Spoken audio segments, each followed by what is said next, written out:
Our scripture reading this morning is from 1 Corinthians chapter 12. The body is one, even though it has many parts. All the parts, many though they are, comprise a single body, and so it is with Christ. It was by one Spirit that all of us, whether we are Jews or Greeks, slaves or citizens, were baptized into one body. All of us have been given to drink of the one Spirit, and that body is not one part, it is many. If the foot should say, because I am not a hand, I do not belong to the body, does that make it any less a part of the body? If the ear should say, because I am not an eye, I do not belong to the body, would that make it any less a part of the body? If the body were all eye, what would happen to our hearing? If it were all ear, what would happen to our sense of smell? Instead of that, God put all the different parts into one body on purpose. If all the parts were alike, where would the body be? They are indeed many different members, but one body.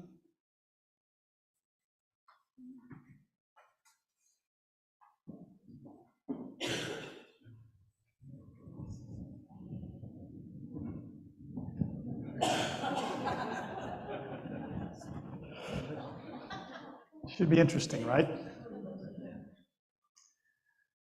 I think if there's one thing that everybody that's ever served on the finance team at St. Andrews could agree upon, it's that I don't do good stewardship sermons. I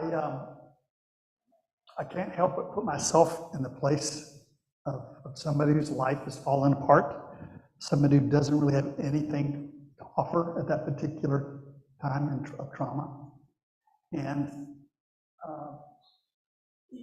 as much as I want the church to do well, it's like that's what haunts me when stewardship season comes around, just to make sure that somebody says somewhere along the way that if you don't have anything to share right now, both in terms of money or energy or time, if you need to come here for a while and just process trauma, you're absolutely just as welcome as anybody else. I also think it's really funny that so many progressive churches that don't take the Bible literally when it comes to stewardship time, have a kind of different approach to tithing, a little bit. I want you to know that I know that you owe us nothing. The church has a sense of entitlement that I don't think is helpful. I don't think that you're necessarily giving to God when you give to the church. I think sometimes there are other issues in your life that you feel are more directly a ministry for you. I do think the church can be a wonderful place. I've given my life to it, so it's not like I think this is a bum deal. I'm delighted that we're doing as well as we're doing. But I just want everybody to realize that what we care most about is you and not about what's in your pockets. I chose the title that may seem kind of strange, again, for a stewardship sermon, Is the Church Obsolete? And I think this is a question that needs to be in the back of our mind right now. If you go to Europe, you see 20 years down the road of a declining church. Progressive churches are in decline. The bully churches, the closed-minded churches are doing just great. And you see a kind of imploding culture as represented by these churches.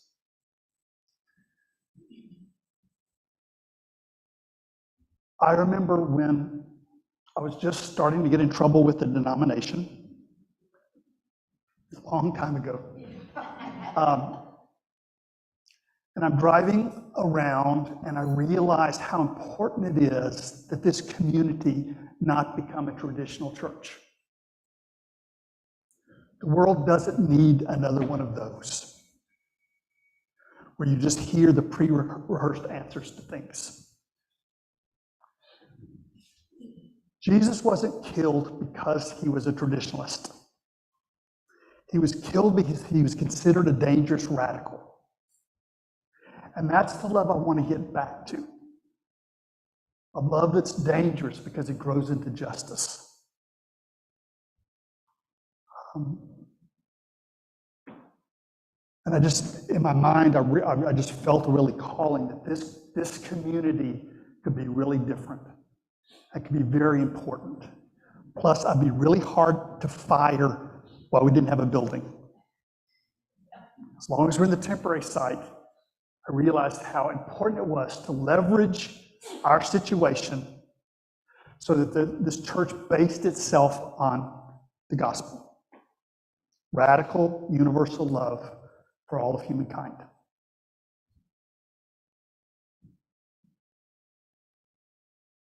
When I started off, I had a kind of different, I had a view of what I was taught in seminary, which is, the church is a part of the culture, and you have all this kind of prophetic thoughts, but it's like ultimately you leverage everything so you fit in the culture.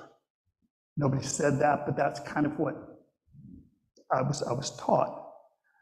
And I remember when people got upset, I used to chase after them to try to make them happy and plug in. Until I realized that's a part of the instability of progressive churches. If somebody doesn't want to be here, they shouldn't have to be here. I remember there was a man who'd take me to lunch, 2 or 3 times a year, and he'd just complain about the church and what wasn't happening there. So I realized that I was kind of feeding into that dysfunction. I was getting a free lunch out of it, but I decided to ask him, well, what do you want to do to make the church better? And the answer was very clear, nothing. I want to critique. I'm mid-management. I just want to come to the church and tell everybody else how they should do things. And one day I finally just said, if you went to JCPenney's and picked a suit off the rack, it wouldn't fit, would it? I said, if you don't get involved in the leadership of the church, this place is never going to feel like home. See, what we're needing is new leadership, particularly after COVID. You have no idea how tired the people are who've been carrying the weight of this community. Your talent, your intelligence, your energy are things that are desperately needed right now. When I first started off, anything that dealt with justice got a lot of friction.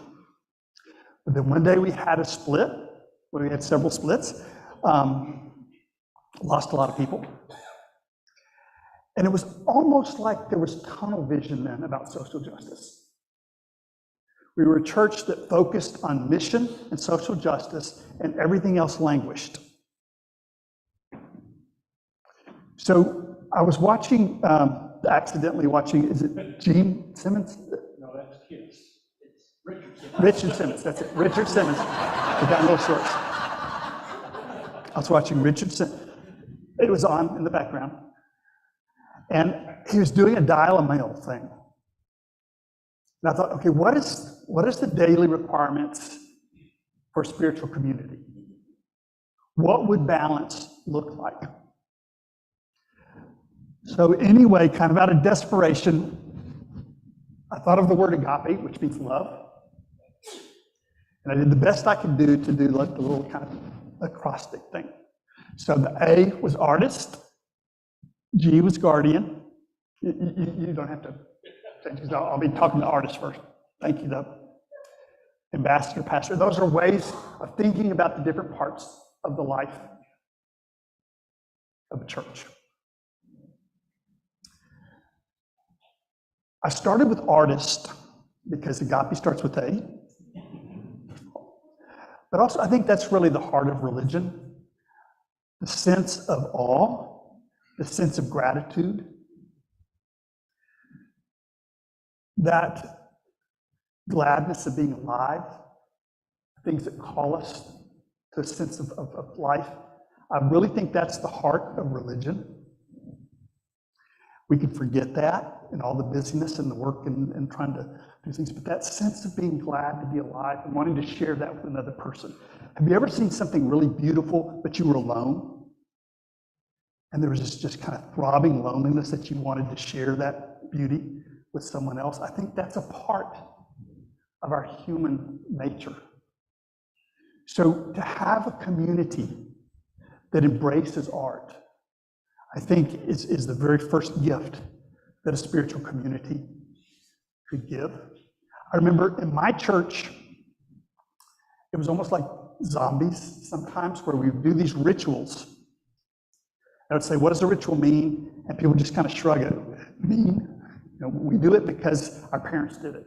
And they did it because their parents did it. And if we don't do it, we get punished or go to hell or something. Nobody was really sure what. Because progressive churches don't really believe in hell, but you still got to be saved. It's very confusing. But in the early church, in the early stories, remember that this was the first time they were doing these rituals.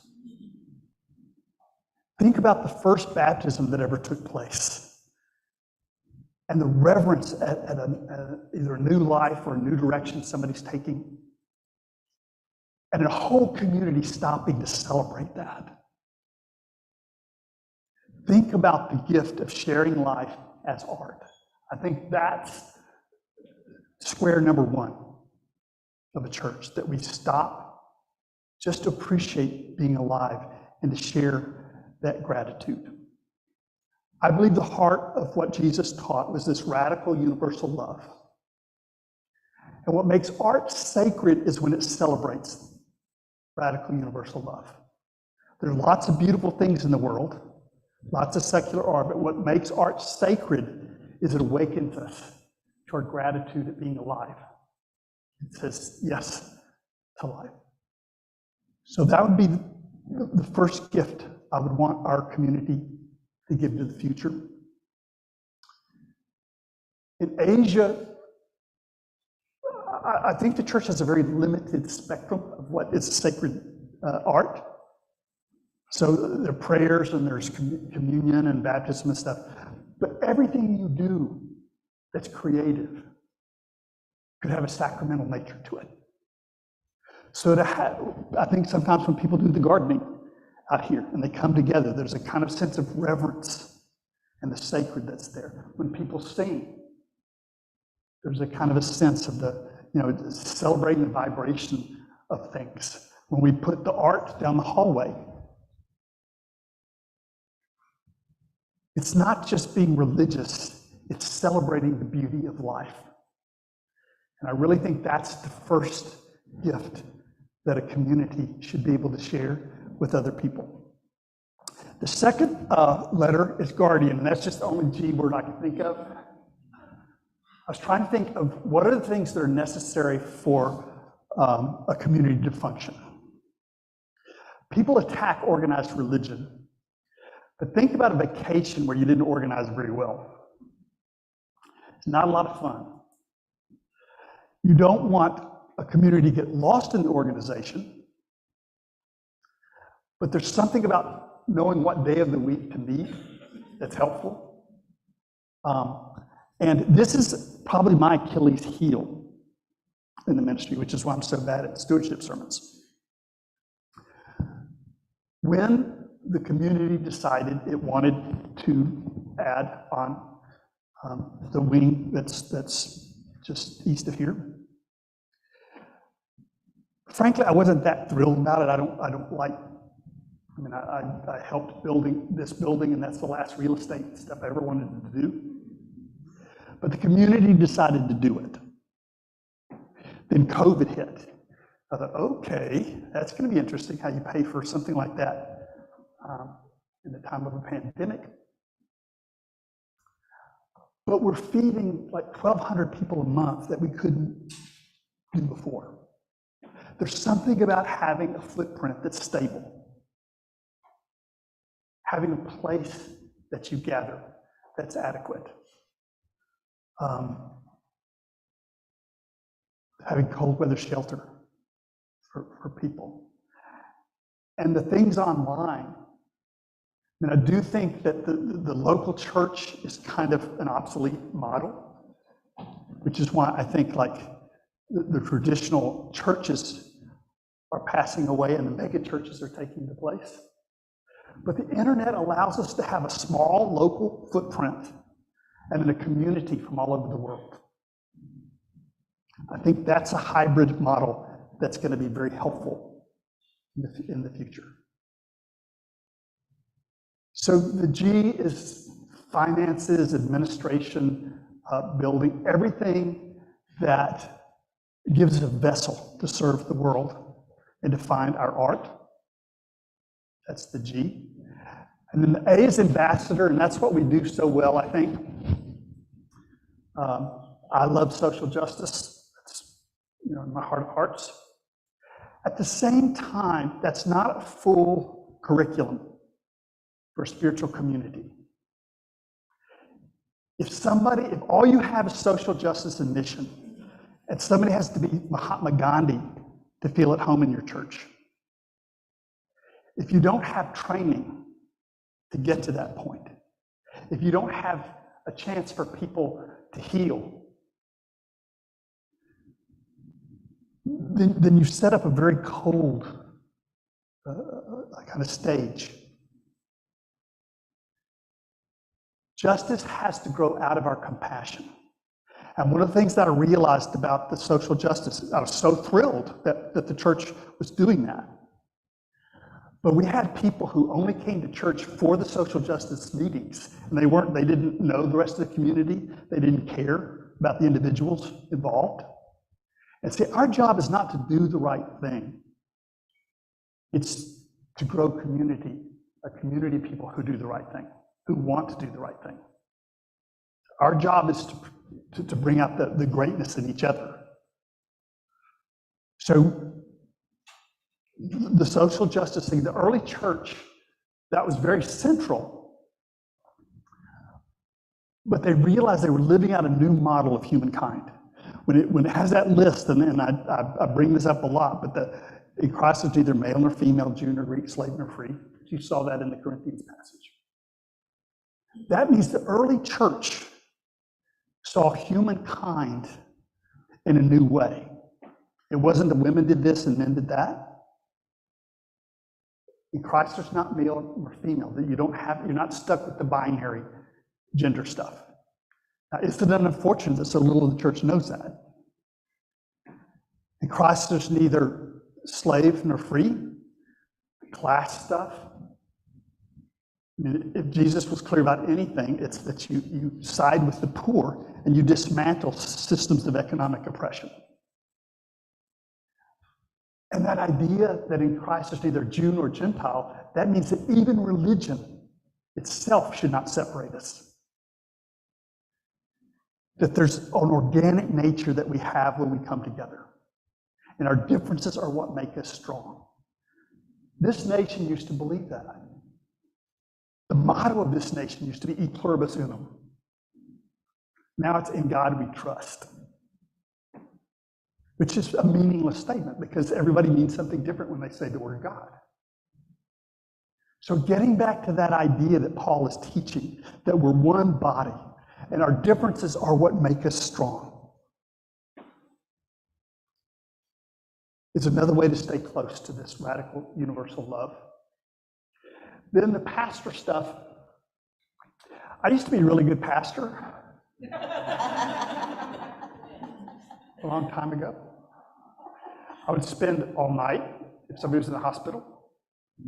I spent a lot of time in the counseling stuff. And I realized I was spending about 80% of my time doing that, and I had a very small footprint.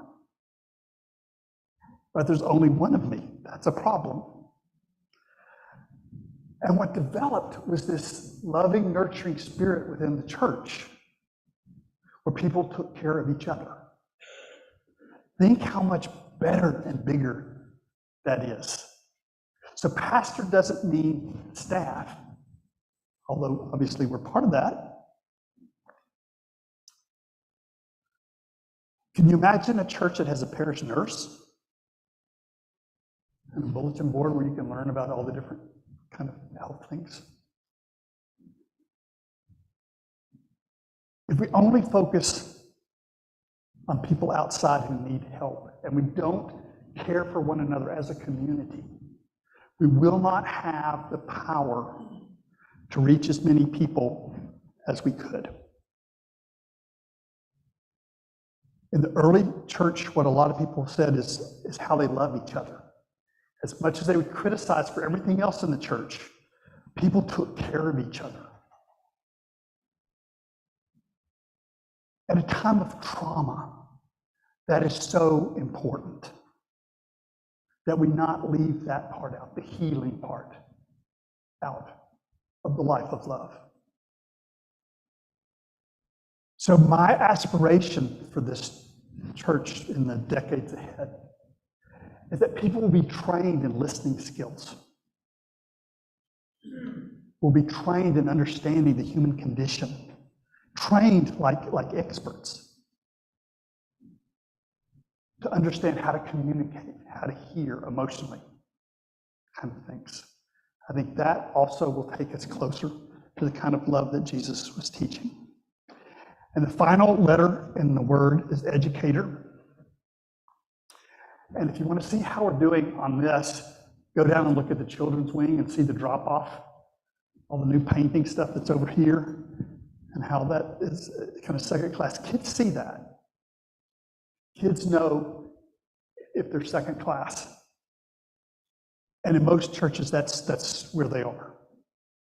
And you may have been in a church where that was true too, where you knew you were just supposed to be quiet and not cause problems. Don't ask the wrong questions. Just kind of try to endure this, or when you get to college, you can just jettison it all. But it doesn't have to be like that. We can give these children something we never had. And that's a living spirituality that's born from the inside out, that doesn't dominate them or indoctrinate them, but helps them discover what it means to be truly human being.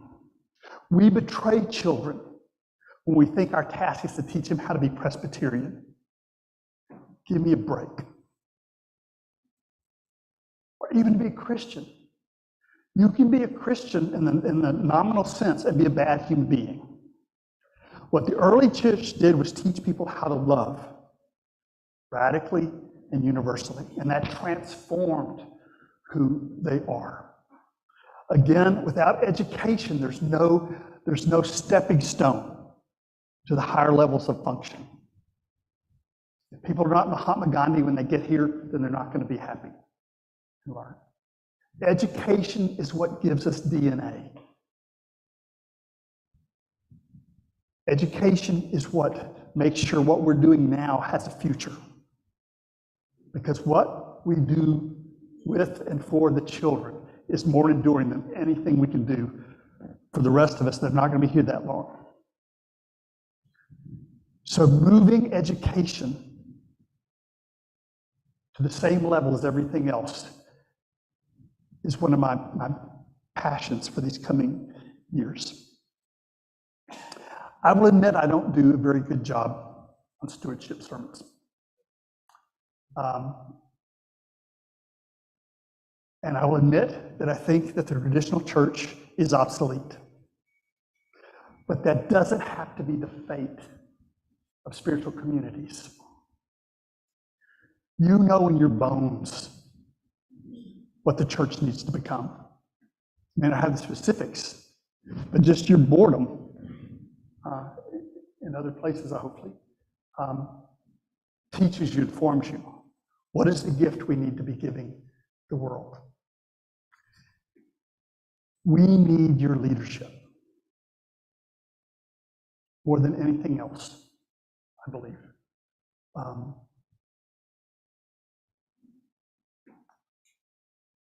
And I don't think you need St. Andrews, but St. Andrews can be a place where you find your calling and express it and live it out. It's a shame to have to buy religion off the shelf, and it looks like an ill-fitting suit and never feels quite right. What if you realized that your leadership can make a difference? And then you can sit in the steering wheel and help guide us into the future.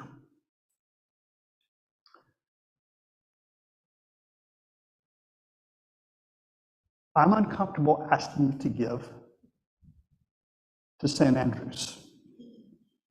That's not what I think stewardship is. So I would not ask you to give to St. Andrews, but possibly through St. Andrews to give a gift to the world. If this feels like a place where your gifts can blossom. The most important thing, I think, is to realize that we can give our children a gift that many of us never had. And that's a torch that's been passed through the ages by the ancients. Originally, there was a flame attached to that torch. And if we return to the message of radical and universal love, that light can glow again. Well, those are my understandings of what church is. We'll take a moment for you to think about how you understand it.